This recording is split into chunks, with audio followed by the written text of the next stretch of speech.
Over the last few years, there have been incidents in the Oldcastle Materials Group where a pedestrian and a vehicle have gotten into the same work area, resulting in both severe injuries and fatalities. Oldcastle Materials is implementing pedestrian segregation plans into all of its facilities to prevent property damage and, more importantly, injuries or fatalities to our employees, visitors, or contractors. When a pedestrian walks into a work area, it can be very unexpected to a person operating equipment or vehicles. Furthermore, those pedestrians can be difficult to see, so any person who is entering into a work zone must wear high visibility clothing along with a hard hat, safety glasses, and safety-toed work shoes. When a pedestrian is in a work zone, it is imperative that they are focused on what is around them. Therefore, any person who is on foot in a work area must not be using a phone or other electronic device for talking, texting, emailing, or any other reason.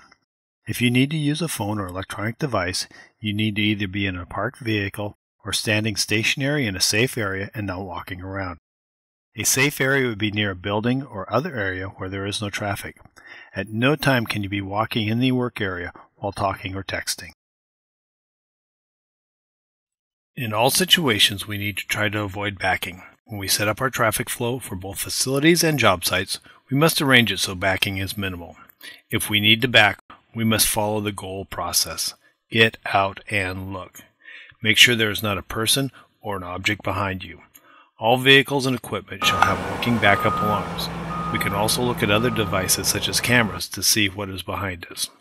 For any vehicle or equipment, sound the horn and pause for the count of 2, 1 1000, 2 1000, while looking for hazards before moving in any manner or any direction.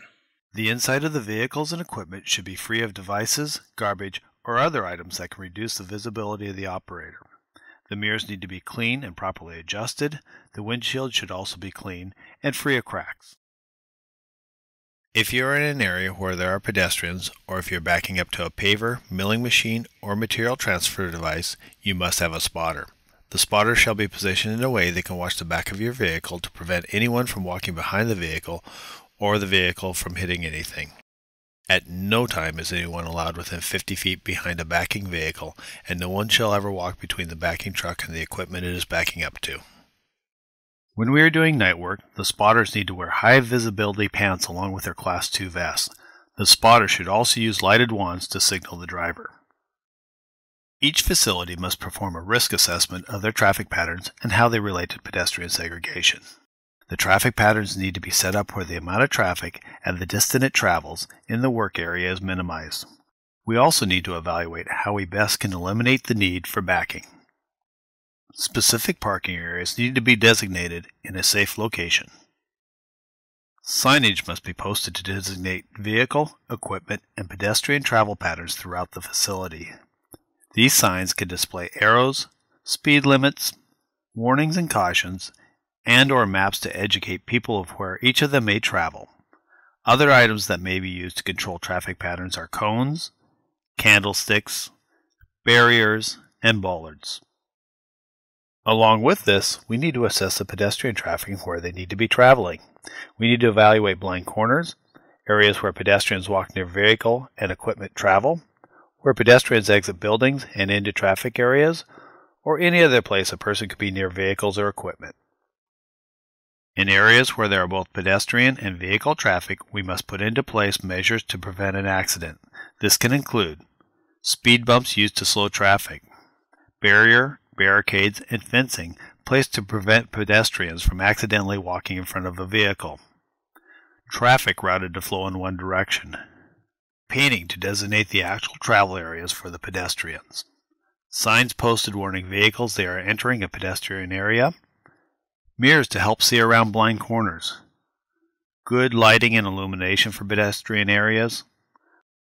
After we have assessed the traffic and pedestrian travel patterns, all permanent locations must have maps made of the facility.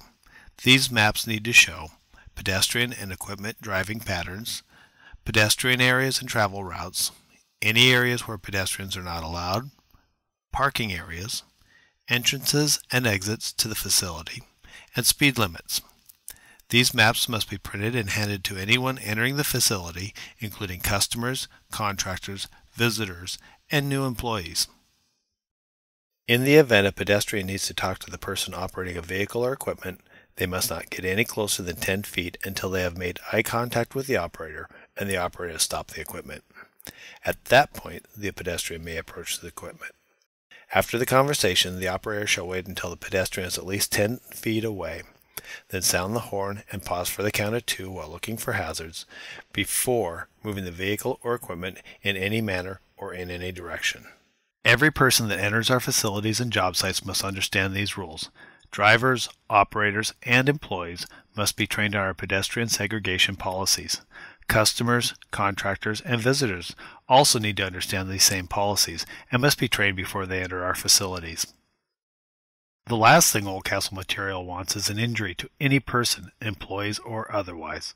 By performing a risk assessment of our locations and determining the best traffic and pedestrian patterns and implementing measures to keep everyone safe, we will create an environment where everyone can easily perform their jobs and go home at the end of the day.